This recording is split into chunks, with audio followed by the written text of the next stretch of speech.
عبد الرحمن ابن عبد الرب انصاری کی شہادت۔ عبد الرحمن ابن عبد الرب کا تعلق مدینے کے خزرج نامی قبیلے سے ہے۔ اسی مناسبت سے آپ کو خزرجی انصاری کہا جاتا ہے۔ آپ رسول خدا صلی اللہ علیہ وآلہ وسلم کے صحابی تھے، نیز آپ غدیر خم کے مقام پر موجود تھے۔ آپ کا شمار ان اصحاب میں ہوتا ہے جنہوں نے لوگوں کے سامنے حضرت علی علیہ السلام کے حق میں حدیث غدیر کی گواہی دی۔ مکہ مکرمہ سے امام حسین علیہ السلام کے ساتھ ملحق ہوئے اور عاشور کے دن حملہ اولیٰ میں شہید ہوئے۔ عبد الرحمن ابن مسعود تیمی کی شہادت۔ اپنے والد مسعود ابن حجاج کے ساتھ عمر ابن سعد کے لشکر ہی میں شامل ہو کر کربلا پہنچے۔ جنگ شروع ہونے سے قبل امام حسین علیہ السلام کی خدمت میں حاضر ہوئے اور حملہ اولیٰ میں شہید ہو گئے۔ عمرو ابن زبیہ زبی کی شہادت۔ آپ کا پورا نام عمرو ابن زبیہ ابن قیس ابن ثعلبہ زبی تھا۔ ابن سعد کے لشکر کے ہمراہ امام علیہ السلام سے مقابلے کے لیے کربلا آئے تھے، لیکن صحیح حالات سے باخبر ہونے کے بعد لشکر ابن سعد کو خیر بات کہہ کر امام علیہ السلام کی بارگاہ میں حاضر ہوئے اور حملہ اولیٰ میں امام حسین علیہ السلام کی طرف سے لڑتے ہوئے شہید ہوئے۔ عمار ابن حسان طائی کی شہادت۔ آپ امام عالی مقام کے ساتھ مکہ سے کربلا آئے اور صبح عاشور حملہ اولیٰ میں شہید ہوئے۔ عمار ابن سلامہ دالانی کی شہادت۔ آپ قبائل حمدان کی ایک شاخ بنی دالان کے ایک معزز فرد تھے اور آپ کو صحابی رسول اور صحابی امیر المومنین ہونے کا شرف حاصل ہے۔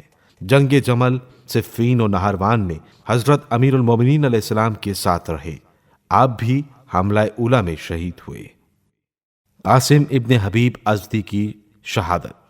قاسم ابن حبیب ابن ابی بشر ازدی جو کوفے سے ابن سعد کے لشکر کے ساتھ حضرت امام حسین علیہ السلام کے لشکر کے خلاف جنگ کے لیے کربلا آئے، کیونکہ جب لشکر کشی کی گئی تو اہل لشکر کو ایک باغی گروہ کا بتا کر لایا گیا تھا، مگر جب کربلا پہنچی تو معلوم ہوا کہ جسے ابن زیاد اور ابن سعد باغی کہتے ہیں وہ رسول خدا کا نواسہ اور علی و بطول کا دل بند ہے، تو فوراً امام کے ساتھ مل گئے اور آپ کے ہمراہ لڑے، یہاں تک کہ حملہ اولیٰ میں جام شہادت نوش کیا۔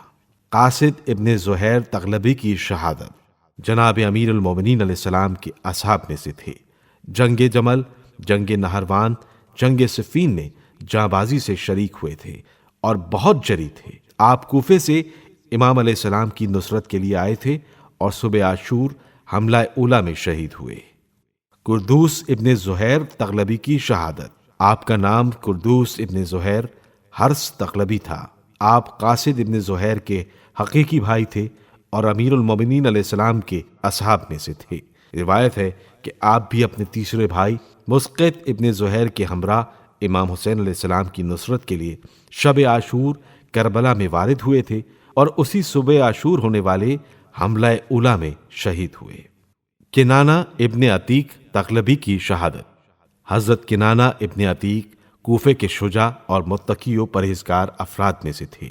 اپنے والد عتیق کے ہمراہ رسول اکرم صلی اللہ علیہ وآلہ وسلم کے ہم رکاب جنگ احد میں شریک ہوئے۔ جب انہیں امام حسین علیہ السلام کے کربلا پہنچنے کی خبر ملی تو امام علیہ السلام کی مدد و نصرت کے لیے محرم الحرام کی تیسری کو کربلا تشریف لائے، اپنی جان کو نواسہ رسول کے قدموں میں نچھاور کیا اور حملہ اولیٰ میں جہاں میں شہادت نوش فرمایا۔